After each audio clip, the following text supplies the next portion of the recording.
ലോകം സമാധാനത്തിന്റെ സന്ദേശങ്ങളുമായി 2026-നെ വരവേൽക്കുമ്പോൾ പശ്ചിമേഷ്യയിൽ നിന്നുള്ള കാഴ്ചകൾ അത്യധികം ഭീതിജനകവും അതേസമയം ചിന്തിപ്പിക്കേണ്ടതുമാണ്. ദശകങ്ങളായി തുടരുന്ന ഇസ്രായേൽ പലസ്തീൻ തർക്കം ഇന്നൊരു പുതിയ ഘട്ടത്തിലേക്ക് കടന്നിരിക്കുന്നു.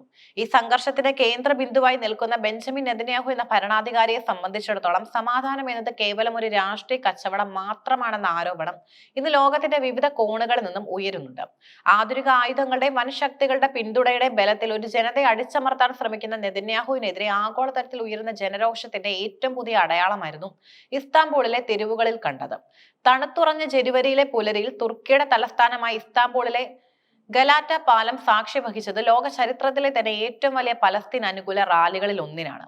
ഏകദേശം 5 ലക്ഷത്തോളം ആളുകൾ ഒത്തുചേർന്ന ഈ റാലി കേവലം ഒരു പ്രതിഷേധം മാത്രമല്ലായിരുന്നു, മറിച്ച് പശ്ചിമേഷ്യയിലെ നീതിക്ക് വേണ്ടിയുള്ള ലോകത്തിന്റെ മുറവിളിയായിരുന്നു. ഞങ്ങൾ നിശബ്ദരായിരിക്കില്ല, പലസ്തീനെ മറക്കില്ല എന്ന മുദ്രാവാക്യം തുർക്കിയുടെ ആകാശത്ത് അലയടിക്കുമ്പോൾ അത് ഗാസയിൽ ഇസ്രായേൽ നടത്തുന്ന വംശഹത്യക്കെതിരായ ശക്തമായ മുന്നറിയിപ്പായി മാറി. കുട്ടികളും സ്ത്രീകളും വൃദ്ധരും അടങ്ങുന്ന ലക്ഷക്കണക്കിന് ജനങ്ങൾ പലസ്തീൻ തുർക്കി പതാകകൾ ഏന്തി കിലോമീറ്ററുകളോളം സഞ്ചരിച്ചത് ഇസ്രായേലിന്റെ ഉറക്കം കെടുത്തുന്ന കാഴ്ചയായിരുന്നു. 400-ലധികം സന്നദ്ധ സംഘടനകളും പ്രമുഖ ഫുട്ബോൾ ക്ലബ്ബുകളും കൈകോർത്ത ഈ റാലി പലസ്തീൻ വിഷയം കേവലം ഒരു മതപരമായ പ്രശ്നമല്ല, മറിച്ച് മനുഷ്യത്വത്തിന്റെ പ്രശ്നമാണെന്ന് ലോകത്തിന് കാട്ടിക്കൊടുത്തു.